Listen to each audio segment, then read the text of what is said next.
भी व्यक्ति की कही हुई बात को किसी भी व्यक्ति की कही हुई बात को पुनः कहना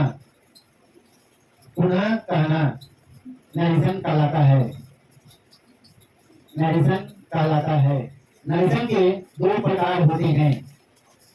नरेशन के दो प्रकार होते हैं। पहला है डायरेक्ट स्पीच, दूसरा है इनडायरेक्ट स्पीच। अब देखो, डायरेक्ट स्पीच व्यक्ति की कही हुई बात को पुनः कहना डायरेक्ट स्पीच कहलाता है। डायरेक्ट स्पीच कहलाता है। डायरेक्ट स्पीच में वाक्य इन्वर्टेड कॉमास के अंदर बंद रहता है। जैसे आगे देखिए बोलते, he says comma inverted comma I am your friend, full stop inverted comma। देखिए, ये है आपका इन्वर्टेड कॉमास। इन्वर्टेड कॉमा के अंदर जो वाक्य बन रहता है, तो इस तरह से बात को हम समझते हैं क्या, डायरेक्ट स्पीच। अब आगे के इनडायरेक्ट स्पीच। इनडायरेक्ट स्पीच किसी भी व्यक्ति की कही हुई बात को अपने ढंग से बनाकर कहना इनडायरेक्ट स्पीच कहलाता है। इनडायरेक्ट स्पीच में इन्वर्टेड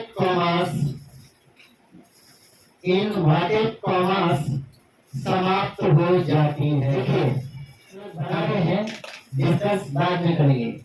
तो देखिए, he says कॉमा के लिए दैट आई है फर्स्ट पर्सन, इसको बदलते हैं रिपोर्टिंग वर्ब के सब्जेक्ट के अनुसार। सब्जेक्ट क्या है, ही, और आई का भी पहला रूप है, तो ही का पहला रूप क्या होता है, ही। यहाँ आई के साथ प्रेजेंट टेंस एन लगा हुआ है और रिपोर्टिंग वर्ब प्रेजेंट टेंस में है, इसलिए इसका सहायक क्रिया हम लोग क्या लगाएंगे, इज। यू का सेकंड पर्सन है, लेकिन रूप कौन है, थर्ड। यू तो ये बताता है रिपोर्टिंग वर्ब के ऑब्जेक्ट के अनुसार। ऑब्जेक्ट इसमें नहीं है तो क्या मानते हैं, मी। तो मी, यहाँ पर थर्ड रूप है यू का, तो मी का थर्ड रूप क्या होता है, माई फ्रेंड। यहाँ पर थोड़ा ध्यान से सुनिएगा। अभी हम लोग डायरेक्ट स्पीच, इनडायरेक्ट स्पीच का परिचय जान रहे थे। तो देखिए, डायरेक्ट स्पीच में इन्वर्टेड कॉमास है, और इनडायरेक्ट स्पीच में इन्वर्टेड कॉमास क्या हो जाती है, सहमत। अब यही है यहाँ पर पहचान कौन, बात समझ आई। तो ये पहचानिए और अपना कोचिंग का नाम जानिए।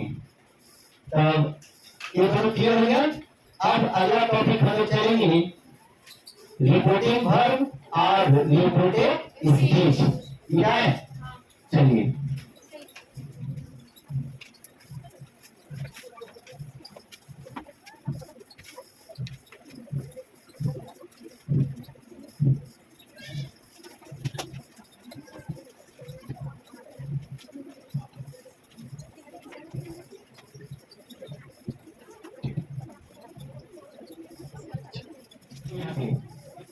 रिपोर्टिंग वर्ब और और रिपोर्टेड स्पीच। हम लोग भी बोल्ड राइटिंग में थे।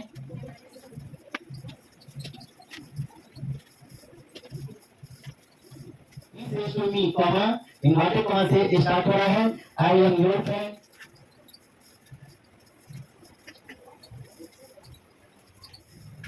ध्यान से देखिए आप लोग, छोटी छोटी बात जान लेना, कोई भी चीज को इम्पोर्टेंट बना देता है। देखिए एक से यहाँ तैयार किए और एक से यहाँ तैयार किए।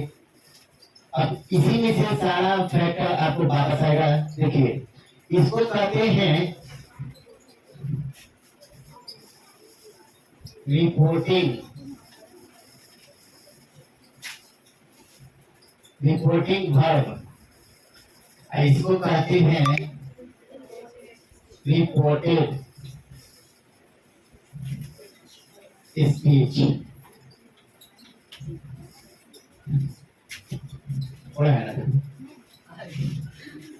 अब देखिए यहाँ पे आप अगर गौर से देखते हैं तो आपको खुद समझ में चला आएगा।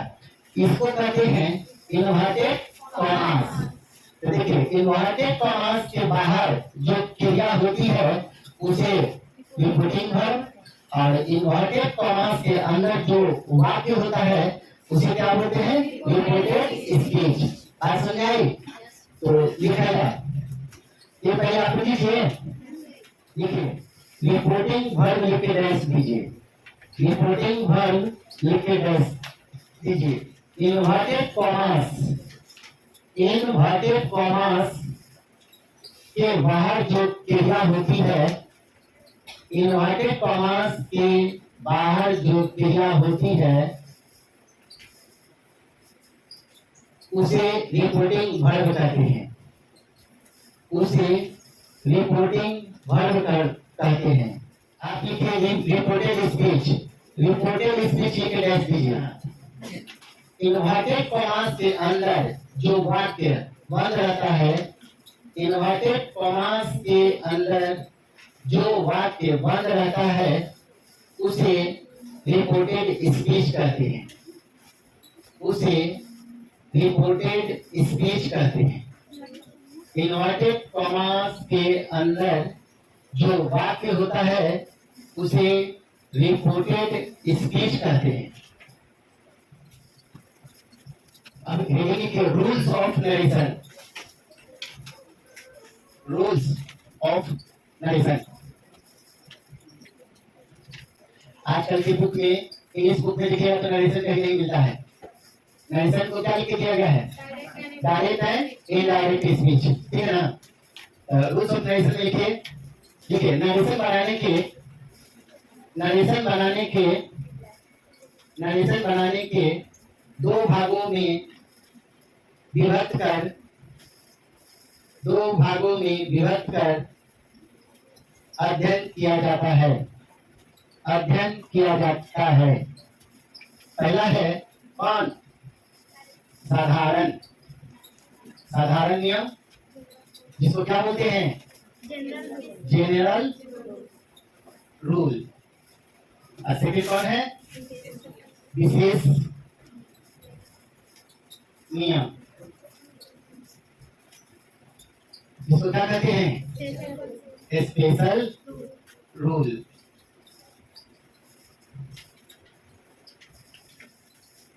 अब हेडिंग कीजिए साधारण नियम, हेडिंग कीजिए साधारण नियम,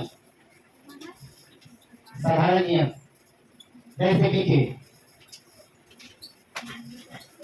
साधारण नियम के अंतर्गत, साधारण नियम के अंतर्गत दो प्रकार के परिवर्तन होते हैं। साधारण नियम के अंतर्गत दो प्रकार के परिवर्तन होते हैं।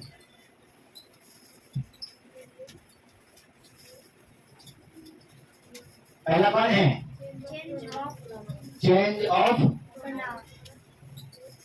प्रोनाउन। दूसरा चेंज ऑफ वर्ब और टेंस। फिर से लिखिए, फिर पहला लिखिए हेडिंग चेंज ऑफ प्रोनाउन, पहला हेडिंग लिखिए चेंज ऑफ प्रोनाउन। प्रोनाउन बदलने के निम्नलिखित नियम हैं। प्रोनाउन बदलने के निम्नलिखित नियम हैं। फर्स्ट पर्सन, फर्स्ट पर्सन हो गया आई या भी। Change of subject, change of subject second person you.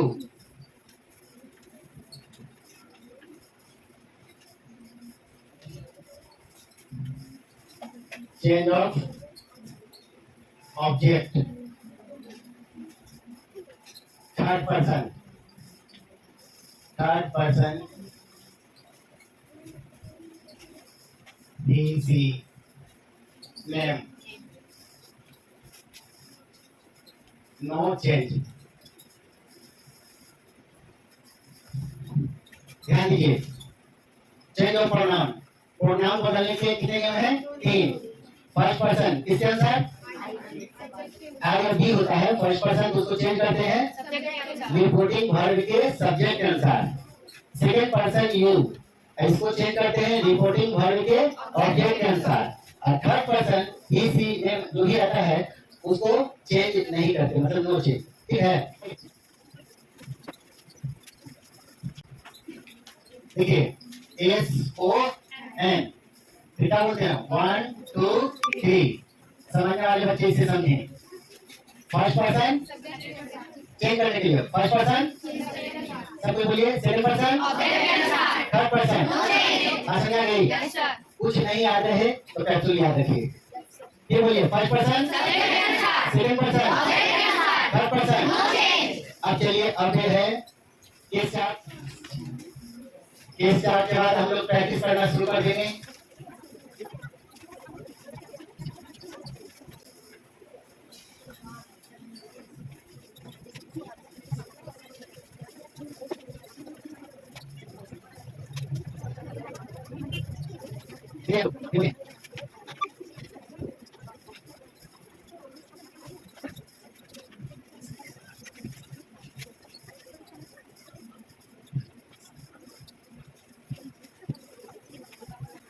चलिए पूरे इसके बारे में आप लोग शांति से लिखे जाइए। ये है केस चार्ट, जिसको कारक सूची कहते हैं। ये पॉइंट जिसको याद रहेगा उससे नरेशन बनेगा। जैसे हम लोग संस्कृत में शब्द याद करते हैं वैसे ही नरेशन में केस चार्ट याद करना होगा। Nominative case, objective case, possessive case. Nominative case का हो गया कर्ता कारक, ऑब्जेक्टिव का कर्म कारक और पॉसेसिव का हो गया कौन? संबंध कारक। प्रैक्टिस के दौरान हम लोग इतना ना बोल के बोल देते हैं क्या?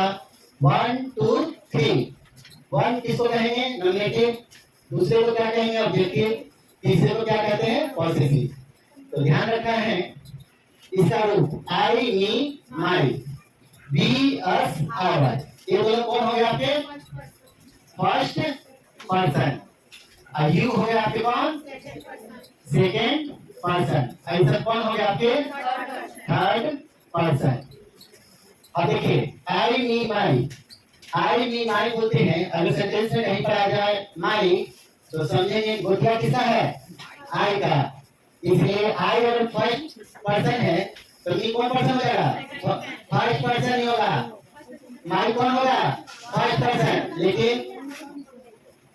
लेकिन हो जाएगा क्या कि रूप कौन है? दूसरा। ये कौन है? तीसरा। तो यही बात अभी समझा रहे हैं। आई और बी फर्स्ट पर्सन है, ये सब इसके क्या हो जाएंगे? गोतिया रहेंगे क्या? First person. अब गोतिया के अनुसार हम लोग क्या करेंगे? चेंज करेंगे। ये हो गया कौन? Second person. और ये यू हो गया कौन? सेकंड पर्सन का सेकंड रूप और इस सेकंड पर्सन का थर्ड रूप। अब देखिए ही सी नेम थर्ड पर्सन हो गया, बाकी इसका रूप है। फिर जब प्रैक्टिस के दौरान जब करेंगे तो कैसे कैसे क्या होता है ध्यान रखिएगा। इसको याद करना हर हालत में जरूरी है। जैसे हम लोग संस्कृत में देवा देवो देवा कहते हैं ना, वैसे यहाँ हो गया कौन? I me my, we us our, you you, he him, she her, they them. अगर ई आपके पास है तो नरेशन आता है, वरना सब खत्म। अब हम लोग प्रैक्टिस करेंगे, ये सामने रहेगा, ठीक है। चलिए आप प्रैक्टिस करते हैं। अब जो बच्चा पहले से जानते हो अच्छी बात है, तो पहले से जानते हो डिस्कस करना, अगर डिस्कस करोगे उसका परिचय लेंगे। आप परिचय लेने के बाद जानते हो क्या होगा, सारी दुनिया हम लोग को देखेगी। चलिए अब हम शॉर्ट में लिखते हैं डायरेक्ट स्पीच। क्या लिखे? Direct speech. आप लिखे ही, थोड़ा सा और बात बता दें, थोड़ा सा और बात बता दें ताकि प्रैक्टिस करने में बने। सेज टू रहे तो क्या लिखते हैं? टेल। सेज टू रहे तो क्या लिखते हैं? टेल्स। सेज टू रहे क्या लिखते हैं? टोल्ड। अगर स्पोकन इंग्लिश बोलना हो तो नेल्सन भी सपोर्ट करता है। Anjali says to me, Anjali says to me I am great girl. Anjali बोली हमसे मैं महान लड़की हूँ। अब स्पोकन इंग्लिश हो गया। तो आप लोग को सीखना कैसे है, सीखने के लिए कोई रास्ता नहीं है, जहाँ बैठे वहीं से सीखना शुरू।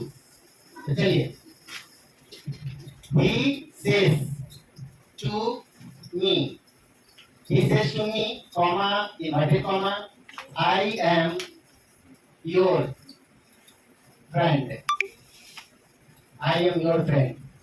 देखिए एक तो समझाते हैं और दूसरा देंगे। ही का क्या लिखे? ही। सेज टू के लिए टेल्स, मी का कॉमा के लिए दैट, और आई कौन पर्सन? सब कोई बोलिए। किसके साथ चेक करें? सब्जेक्ट कौन है? आई का कौन रूप है? तो आई का देखिए फर्स्ट रूप है, तो ही का कौन रूप है यहाँ? फर्स्ट। अब यहाँ पर क्या लिखेंगे? ही। ये प्रेजेंट टेंस में है रिपोर्टिंग वर्ब। तो और रिपोर्टेड स्पीच भी है कौन? प्रेजेंट टेंस में, जिसमें कोई परिवर्तन नहीं करेंगे। तो क्या लिखे? ही का सहायक क्रिया इज। अब बोलिए आप लोग, योर कौन पर्सन? Second person. अच्छा बोले, सेकंड पर्सन में कौन रूप? देखिए यू यही सीखना है। अगर इसी के नेल्सन आ गया तो योर है कौन रूप? थर्ड। किसका? सेकंड पर्सन का। अब ये बदलता है किसके अनुसार? किसके ऑब्जेक्ट? रिपोर्टिंग वर्ब के ऑब्जेक्ट। ऑब्जेक्ट कौन है? तो मी। तो पहले का मतलब जो यहाँ पे है वही रूप बदल जाएगा। अगर यहाँ तीसरा रूप है तो मी का तीसरा रूप क्या होता है? देखिए मी का तीसरा रूप क्या है? यहाँ पर तीसरा रूप लिखिए। अब समझ में आएगा, जो जैसे रहेगा वैसा ही बन के आएगा। तो यहाँ पर क्या लिखे? माई और फ्रेंड का फ्रेंड। समझ में आ गई? अब यही नेल्सन है। अब धीरे धीरे एडवांस होते जाएगा। अब प्रैक्टिस करेंगे। अब इसको छापिए। अब परीक्षा आप लोग की होगी, इसको छापिए। जो बना लेंगे 4-5 बच्चे खड़े हो जाएंगे, उनका लाइव इंटरव्यू होगा। चलिए लिखिए जल्दी।